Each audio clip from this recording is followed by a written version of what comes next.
बिस्मिल्लाहिर्रहमानिर्रहीम। First year class, अस्सलाम वालेकुम। डियर स्टूडेंट, आज हमने एक शॉर्ट सा टॉपिक जो है वो देखना है, और टॉपिक है हमारे पास comparison between animal and plant cell. यानी हमारा एक सेल अगर एनिमल का और एक प्लांट का, उनमें क्या क्या कंपैरिजन है, आज हम लोग ये देखने जा रहे हैं। तो सबसे पहले हम डिस्कस करेंगे एनिमल सेल को, और साथ ही हम देखते जाएंगे किसको, प्लांट सेल को।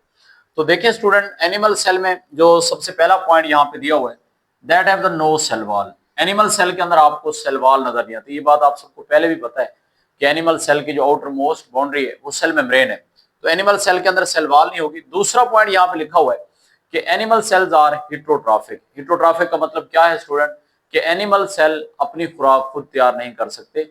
ये अपनी खुद की खुराक जब तैयार नहीं कर सकते तो हम इनको नाम देते हैं, दे आर कॉल्ड हेट्रोट्रॉफिक। उसके बाद जो तीसरा पॉइंट यहाँ पे लिखा हुआ है वो हमारे पास है, animal cell have the central nucleus. Student याद रखिएगा, अगर हम एनिमल सेल को देखें तो एनिमल सेल में आपको सेंटर में बिल्कुल न्यूक्लियस जो है वो नजर आता है। चौथा पॉइंट यहाँ पे है कि animal cell have the small vacuole. छोटे छोटे वैक्यूल होते हैं, और वैक्यूल वो हमेशा याद रखिएगा वो राउंड शेप में आपको जो है वो नजर आएंगे। तो ये सबसे पहले हमने इंट्रोडक्टरी में बताया कि एनिमल सेल की सेल वॉल नहीं होती। एनिमल सेल हिट्रोट्रॉफ होते हैं, यानी अपनी खुराक खुद तैयार नहीं कर सकते। एनिमल सेल के सेंटर में न्यूक्लियस होगा, और एनिमल सेल के जो वैक्यूल होते हैं वो हमेशा क्या होते हैं, वो राउंड होते हैं, गोल होते हैं। उसके बाद स्टूडेंट अगर हम लोग आए इसके साइज की बात करें, तो साइज में याद रखिएगा एनिमल सेल जो है ये 10 to 30 माइक्रोमीटर आपको नजर आएगा, यानी 10 से 30 माइक्रोमीटर तक इनका साइज होता है। और एनिमल सेल के अंदर अगर हम एनर्जी स्टोरेज की बात करें कि किस फॉर्म में एनर्जी स्टोर होती है, तो स्टूडेंट ये चैप्टर नंबर 2 के अंदर वैसे भी बायोमोलिक्यूल वाला मैंने आपको बताया हुआ है। तो यहाँ पे एनर्जी स्टोरेज याद रखिएगा हमेशा एनिमल के अंदर वो होती है ग्लाइकोजन की सूरत में, in the form of glycogen. Clear है? तो ये आपका एमसीक्यूज है कि एनिमल सेल के अंदर एनर्जी किस फॉर्म में स्टोर होती है, तो आप लोग याद रखिएगा ग्लाइकोजन की फॉर्म में। दो जगहों पर ये स्टोर होती है, या तो एनिमल के लिवर के अंदर ग्लाइकोजन आपको नजर आएगी, या फिर एनिमल के मसल सेल के अंदर ये ग्लाइकोजन आपको स्टोर नजर आएगी। तो यहाँ पे आपने ये दो पॉइंट माइंड में रखने हैं कि ग्लाइकोजन एनिमल में जो एनर्जी स्टोरेज है वो है ग्लाइकोजन की फॉर्म में, और किस जगह पे वो स्टोर हो रही है, in the liver and in the muscle cell. Clear है? उसके बाद स्टूडेंट हम बात करते हैं कि एनिमल के क्या हर सेल के अंदर ये कैपेबिलिटी है कि वो डिफरेंशिएट हो सके। ऐसा बिल्कुल नहीं है। मैंने यहाँ पे लिखा only the stem cell capable of differentiation, कि सिर्फ और सिर्फ इनके जो स्टेम सेल हैं उनके अंदर ये सलाहियत होती है कि वो डिफरेंशिएट हो, वो आगे ग्रो कर सकें, डिवीजन उनमें हो सके। तो सिर्फ और सिर्फ याद रखिएगा स्टेम सेल के अंदर ये कैपेबिलिटी होती है डिफरेंशिएशन की, बाकी किसी भी सेल के अंदर एनिमल का कोई भी सेल जो है वो डिफरेंशिएट नहीं कर सकता। उसके बाद हम बात करते हैं अमाइनो एसिड्स की। स्टूडेंट याद रखिएगा दो तरह के अमाइनो एसिड्स होते हैं, एक हमारे पास होते हैं एसेंशियल अमाइनो एसिड और दूसरे होते हैं नॉन एसेंशियल अमाइनो एसिड। तो यहाँ पे मैंने एक वर्ड लिखा हुआ है, आप सारे जानते हैं कि किसी भी प्रोटीन को बनाने के लिए जो हमारे एसेंशियल अमाइनो एसिड हैं, जो हर प्रोटीन में इन्वॉल्व है, उनकी तादाद 20 है, 20 होते हैं हमेशा। तो यहाँ पे लिखा हुआ है एनिमल जो है synthesise 10 out of 20 amino acid, यानी टोटल अगर किसी भी प्रोटीन को बनाने के लिए अमाइनो एसिड हमें 20 चाहिए, तो एनिमल सेल खुद से कितने सिंथेसाइज कर सकता है, वो 10 कर सकता है। बाकी 10 जो है उसे कहां से लेने पड़ेंगे, एनवायरनमेंट से लेने पड़ेंगे। तो जो amino acid animal cell environment से लेकर, these are known as essential amino acid. Clear? और जो वो खुद से सिंथेसाइज कर रहा है 20 में से 10, वो हमारे क्या होंगे, नॉन एसेंशियल अमाइनो एसिड होंगे। तो एक डिफरेंस आपने ये भी याद रखना है। उसके बाद आते हैं स्टूडेंट हम लोग साइटोकाइनेसिस की तरफ। साइटोकाइनेसिस जो है ये क्या होता है, डिवीजन ऑफ द साइटोप्लाज्म। तो याद रखिएगा स्टूडेंट, अगर हम सेल डिवीजन की बात करें तो सेल का जो साइटोप्लाज्म है उसमें जब भी डिवीजन होती है तो हमेशा एनिमल सेल के अंदर क्लीवेज फरो बनती है। अब what is a cleavage furrow? Cleavage furrow में ये होता है कि एक हमारे पास सेल है, उसकी सेल मेम्ब्रेन पिंच ऑफ होती है, इन्वेजिनेट होती है अंदर की तरफ, जिससे एक सेल जो है वो दो में डिवाइड हो जाता है। तो यहाँ पे क्लीवेज फरो का प्रोसेस आपको एनिमल सेल की साइटोकाइनेसिस में नजर आएगा। उसके बाद स्टूडेंट हमारा नेक्स्ट पॉइंट है नो प्लास्टिड्स, यानी हमारे, क्योंकि आपका एनिमल सेल जो है वो हिट्रोट्रॉफ है, इनमें क्लोरोप्लास्ट नहीं होते, प्लास्टिड नहीं होंगे बिल्कुल भी, क्योंकि ये फोटोसिंथेसिस नहीं कर सकते। तो इस वजह से यहाँ पे ये पॉइंट आपने माइंड में रखना है कि एनिमल सेल में आपको प्लास्टिड नजर नहीं आते। उसके बाद स्टूडेंट हम बात करते हैं सेंट्रियोल की, सीलिया की, फ्लैजेला की। याद रखिएगा ये तीन ऑर्गेनेलीज आपके पास, सेंट्रियोल है, सीलिया है, फ्लैजेला है, ये एनिमल सेल के अंदर आपको नजर आएंगे, मौजूद नजर आएंगे। उसके बाद हम बात करते हैं ग्लाइकोक्सिलोम एक ऑर्गेनेली है, तो ये आपको एनिमल सेल के अंदर नहीं नजर आएगी। और उसके बाद नो प्लाज्मोडीजमेटा। प्लाज्मोडीजमेटा स्टूडेंट आप सारे जानते हैं, मैंने सेल वॉल वाले टॉपिक में बताया हुआ भी है कि these are the cytoplasmic connection. ये सेल वॉल टू एक सेल के दूसरी सेल के दरमियान जो कम्युनिकेशन के लिए पोर्स होते हैं, हम उनको प्लाज्मोडीजमेटा कहते हैं। क्योंकि हमारे पास प्लांट एनिमल सेल के अंदर हमारे पास सेल वॉल मौजूद नहीं है, इस वजह से आपको वहां पे प्लाज्मोडियस्मेटा भी नजर नहीं आते और ग्लाइऑक्सिसोम ऑर्गेनेली भी आपको नजर नहीं आती।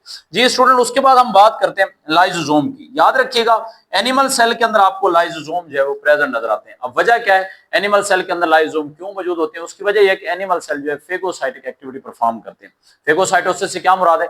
कोई भी एक्सटर्नल मटेरियल है उसको सेल मेम्ब्रेन की इन्वेजिनेशन के जरिए सेल के अंदर फूड वैक्यूल की फॉर्म में लेके आना, इंगल्फ करना, दैट इज कॉल्ड फेगोसाइटोसिस।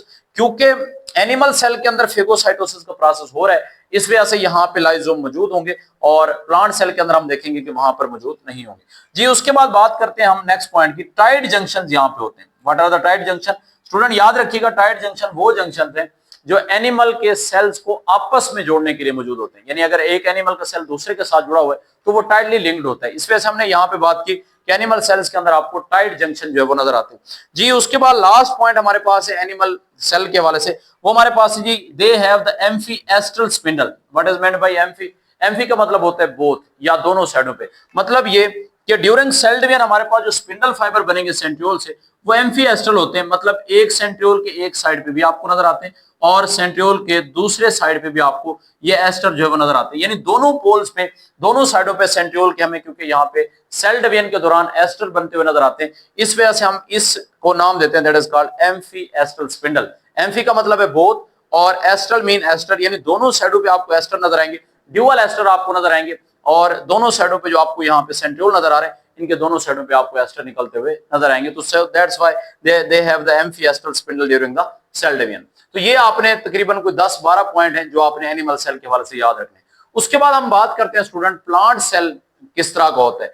याद रखिएगा प्लांट सेल और एनिमल सेल में कंपैरिजन में अगर हम बात करें तो एनिमल सेल के अंदर हमेशा सेल वॉल मौजूद नहीं होगी, लेकिन प्लांट सेल के अंदर जो पहला पॉइंट आपने लिखना है वो क्या लिखेंगे आप कि there cell wall is present. यहाँ पे सेल वॉल आपको नजर आएगी। जी दूसरा पॉइंट, आप सारे जानते हैं कि प्लांट हमारे अपनी खुराक खुद से सिंथेसाइज कर सकते हैं, इनऑर्गेनिक मटेरियल को कन्वर्ट कर सकते हैं ऑर्गेनिक मटेरियल के अंदर। So that's why the plant cells are called autotroph. Clear है? तो एनिमल सेल हमने क्या पढ़े, हेटेरोट्रॉफ है, लेकिन प्लांट सेल आपके क्या है, ये ऑटोट्रॉफ है। उसके बाद स्टूडेंट हम बात करते हैं प्लांट सेल के अंदर पेरिफेरल न्यूक्लियस होता है। What is meant bye peripheral nucleus? Peripheral nucleus का मतलब ये होता है कि प्लांट सेल के अंदर जो न्यूक्लियस है वो किनारे की तरफ होता है। अब स्टूडेंट आप लोग ये प्लांट और एनिमल सेल का कंपैरिजन छोटी क्लासों से पढ़ते आ रहे हैं, क्या आप ये बता सकते हैं कि पेरिफेरल न्यूक्लियस क्यों होता है? मैं आपको यहाँ पे बता देता हूं, इस वजह से इनके सेल के सेंटर में न्यूक्लियस नहीं होता क्योंकि आपके प्लांट सेल के सेंटर में लार्ज वैक्यूल पड़ा होता है, बड़ा वैक्यूल होता है, जिसकी वजह से वो न्यूक्लियस को पुश अप कर देते हैं, धकेल देते हैं टुवर्ड द पेरिफेरल रीजन, किनारे की तरफ। क्लियर है? तो ये आपने पॉइंट माइंड में रखना है। तो यही बात यहाँ पे लिखी हुई है कि एनिमल सेल, प्लांट सेल के अंदर लार्ज सेंट्रल वैक्यूल होता है और ये वैक्यूल हमेशा रेक्टेंगुलर शेप में आपको नजर आते हैं। लेकिन यहाँ पे हमने जब वैक्यूल पढ़े थे तो एनिमल सेल में मैंने बताया वैक्यूल छोटे छोटे होते हैं और ये गोल शेप में होते हैं, लेकिन वहां पे हम क्या बात कर रहे हैं प्लांट सेल के अंदर, हमने ये बताया कि सेंटर में बड़ा वैक्यूल होता है और उसकी शेप आपको कैसे नजर आती है, रेक्टेंगुलर नजर आती है। जी स्टूडेंट, उसके बाद हम प्लांट सेल के साइज की बात करते हैं। याद रखिएगा प्लांट सेल का जो साइज होता है ये 10 से 100 माइक्रोमीटर होता है। ये पॉइंट आपने माइंड में रखने, बाद of MCQs point of view से आ जाते हैं 10 to 100 माइक्रोमीटर। उसके बाद हम एनर्जी स्टोरेज की बात करें कि प्लांट के अंदर एनर्जी जो स्टोर हो रही है वो किस फॉर्म में स्टोर हो रही है। याद रखिएगा स्टूडेंट, प्लांट के अंदर जो फूड बनती है, सिंथेसाइज होती है, वो हमेशा ग्लूकोज की फॉर्म में, लेकिन जब उसको स्टोर किया जाता है तो वो ग्लूकोज नहीं बल्कि किस फॉर्म में स्टोर किया जाता है, in the form of starch. Starch की फॉर्म में ये आपकी एनर्जी जो है स्टोर होगी और ये आपका एमसीक्यूज है। कंपैरिजन में आपने याद रखना है, एनिमल सेल में, लिवर और मसल सेल के अंदर ग्लाइकोजन स्टोर होता है, लेकिन प्लांट के अंदर क्या स्टोर हो रहा है, स्टार्च स्टोर हो रहा है। जी स्टूडेंट, उसके बाद हम बात करते हैं कि सेल की कैपेबिलिटीज, किन सेल्स के पास डिफरेंशिएशन की कैपेबिलिटीज होती है। यहां पे उन्होंने लिखा है most of the cell are capable of differentiation. वजह क्या है? वजह यह है कि आपके पौधे का कोई भी सेल, चाहे छोटा है चाहे बड़ा है, हर एक सेल जो है वो टोटीपोटेंट होता है। अब स्टूडेंट ये डिफाइन आपने ये टर्म पहली दफा सुनी कि टोटीपोटेंट। टोटीपोटेंट का मतलब ये होता है कि हर सेल के अंदर ये सलाहियत होती है कि वो डिफरेंशिएट हो जाए, वो डिवाइड हो जाए, वो ग्रो कर सके। तो प्लांट सेल के अंदर, हर सेल के अंदर ये सलाहियत होती है कि वो अपने से नए सेल जो है वो प्रोड्यूस करें या अपनी ग्रोथ जो है वो कर सकते हैं। तो यहाँ पे मैंने लिखा है most of the cell are capable of differentiation. लेकिन एनिमल सेल में हमने क्या कहा, ओनली द स्टेम सेल। यहाँ पे ओनली स्टेम सेल, और यहाँ पे आपने क्या बताना है, हर सेल के अंदर डिफरेंशिएशन की एबिलिटी होती है। जी उसके बाद हम बात करते हैं कि आपकी जो प्लांट सेल है ये कितनी तरह के अमीनो एसिड खुद तैयार कर सकते हैं। स्टूडेंट यहाँ पे टोटल 20 अमीनो एसिड आपके, चाहे वो एसेंशियल हैं या नॉन एसेंशियल हैं, पौधे अपने अमीनो एसिड 20 के 20 खुद बना सकते हैं। लेकिन यहाँ पे क्या था कि 20 में से एनिमल सेल कितने तैयार कर रहे थे, 10 जो है वो सिंथेसाइज कर रहे थे जी। उसके बाद हम बात करते हैं साइटोकिनेसिस की। जी स्टूडेंट, मैंने अभी आपको बताया साइटोकिनेसिस क्या होता है। That is called the division of cytoplasm. Division of during cell division of cytoplasm जो है हम इसको नाम देते हैं, that is called cytokinesis. Clear. और इसमें क्या होता है, वहां पे एनिमल सेल के अंदर आपने देखा कि जब साइटोप्लाज्म डिवाइड हुआ तब क्लीवेज फॉर हुई।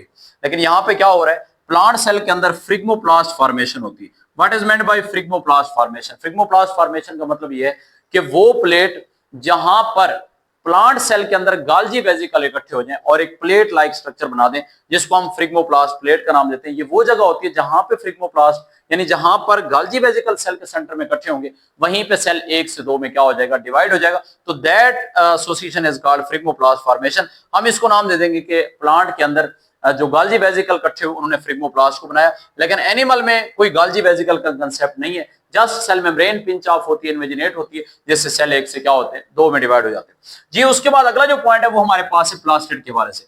स्टूडेंट याद रखिएगा, आप सारे जानते हैं कि प्लांट्स ऑटोट्रॉफ हैं क्योंकि इनमें ये ऑर्गेनेली डबल मेम्ब्रेनोस ऑर्गेनेली पाई जाती है, जिसको हम प्लास्टिड कहते हैं, यानी इनमें क्लोरोप्लास्ट मौजूद होते हैं। क्लियर है। तो ये क्लोरोफिल भी इनमें होगा, क्लोरोप्लास्ट भी है, तो इस वजह से ये अपनी खुराक खुद तैयार कर सकते हैं जी। उसके बाद प्लांट सेल के अंदर सेंट्रियोल मौजूद नहीं है। अच्छा, ये पॉइंट थोड़ा सा है, इसमें मैं आपको क्लियर करता चलूं। जो आपके लोअर प्लांट्स हैं यानी छोटे जो प्लांट्स हैं उनके अंदर आपको सेंट्रियोल नजर आएंगे, लेकिन जो हायर प्लांट्स हैं उनमें आपको बिल्कुल क्लियर कट सेंट्रियोल नहीं नजर आते। उसके बाद ही इनमें सीलिया बिल्कुल नहीं होंगे, नो सीलिया एंड फ्लैजेला। इनमें ना तो सीलिया है ना ही इतने फ्लैजेला होते हैं, तो ये भी आपने पॉइंट याद रखना है। सेंट्रियोल इनमें नहीं होते, हायर प्लांट्स के अंदर स्पेशली सीलिया नहीं होते, और उसके बाद इनमें फ्लैजेला नहीं होते जी स्टूडेंट। उसके बाद ये दो ऑर्गेनेलीज हैं हमारे पास, ग्लाइऑक्सिजोम और पैराऑक्सिजोम। स्टूडेंट याद रखिएगा, ग्लाइऑक्सिजोम जो है ये मौजूद होती हैं हमारे पास प्लांट सेल के अंदर, और स्पेशली उन पौधों के अंदर ये ऑर्गेनेलीज मौजूद होती हैं जिनमें आपको आयली सीड जो है वो नजर आते हैं। ठीक है जी, तो ये उनमें ज्यादातर नजर आती है। उसके बाद प्लाज्मोडीजमेटा भी इनमें मौजूद होते हैं। प्लाज्मोडीजमेटा मैंने आपको अभी बताया कि these are the cytoplasmic connection between the two cell. दो सेल के दरमियान cell wall to cell wall जो कनेक्शन है पोर्स के जरिए, हम उनको नाम देते हैं प्लाज्मोडीजमेटा। क्योंकि प्लांट सेल के अंदर सेल वॉल मौजूद है, इस वजह से दो सेल को आपस में कम्युनिकेट करवाने के लिए उन cell wall to cell wall क्या मौजूद होते हैं, यहाँ पे प्लाज्मोडीजमेटा पोर्स मौजूद होते हैं, जो कि आपको प्लांट में नजर आते हैं। लेकिन एनिमल सेल के अंदर सेल वॉल ना होने की वजह से आपको ये प्लाज्मोडीजमेटा नजर नहीं आते जी स्टूडेंट। उसके बाद हम बात करते हैं लाइजोसोम की। लाइजोसोम याद रखिएगा प्लांट के अंदर रेयरली प्रेजेंट, बहुत नायाब होते हैं। मतलब कुछ प्लांट हैं जो कि फेगोसाइटिक एक्टिविटी परफॉर्म करते हैं। जो प्लांट फेगोसाइटिक एक्टिविटी परफॉर्म करते हैं उनमें आपको लाइजोसोम नजर आएंगे, लेकिन अक्सर और बेशतर जो ज्यादा प्लांट्स हैं उनमें आपको ये लाइजोसोम बिल्कुल भी नजर नहीं आते जी स्टूडेंट। उसके बाद है जंक्शन के हवाले से हम बात करें तो हमने यहाँ पे लिखा है कि प्लांट के अंदर नो टाइट जंक्शन, आपको ज्यादा टाइटली जंक्शन नजर नहीं आते, मतलब इनके सेल ज्यादा टाइटली बाउंड नहीं होते। क्लियर है, थोड़े थोड़े डिफरेंशिएट में आपको नजर आएंगे जी। उसके बाद प्लांट सेल में लास्ट पॉइंट एन एस्टल स्पिंडल, मतलब इनमें जो स्पिंडल बनेंगे विदाउट एस्टर बनेंगे। फॉर एग्जांपल जैसा कि मैं यहाँ पे डायग्राम में आपको बताता हूँ, सेंट्रियोल से हमने एनिमल सेल में पढ़ा के एस्टर निकल रहे हैं, दोनों पोल पे निकल रहे हैं, लेकिन यहाँ पे स्पिंडल जरूर बनेंगे लेकिन आपको एस्टर नजर नहीं आएंगे। तो इस वजह से मैंने यहाँ पे वर्ड यूज किया है कि एन एस्टल स्पिंडल, इनमें स्पिंडल जरूर है लेकिन सेल डिवीजन के दौरान सेंट्रियोल से आपको एस्टर बनते हुए नजर नहीं आते। और वो स्पिंडल जो है दरअसल वो ट्यूबुलाइन प्रोटीन पर मुश्तमिल होते हैं, और यहाँ पे क्योंकि सेंट्रियोल नहीं है इस वजह से वो उनसे एस्टर भी बनते हुए आपको नजर नहीं आते। तो ये स्टूडेंट कोई 5-5 7-7 जो है वो डिफरेंस है प्लांट और एनिमल सेल में, ये आपने अच्छे से याद कर लेना। इंशाल्लाह हम लोग कल मेजर ऑर्गेनेली की तरफ अपना लेक्चर डिलीवर करेंगे और वो होगा टॉपिक हमारा न्यूक्लियस का। यहाँ तक आप लोग अच्छे से अपने कंसेप्ट तैयार कर लें, कल इंशाल्लाह हम बड़ी ऑर्गेनेली पढ़ेंगे। अल्लाह हाफिज।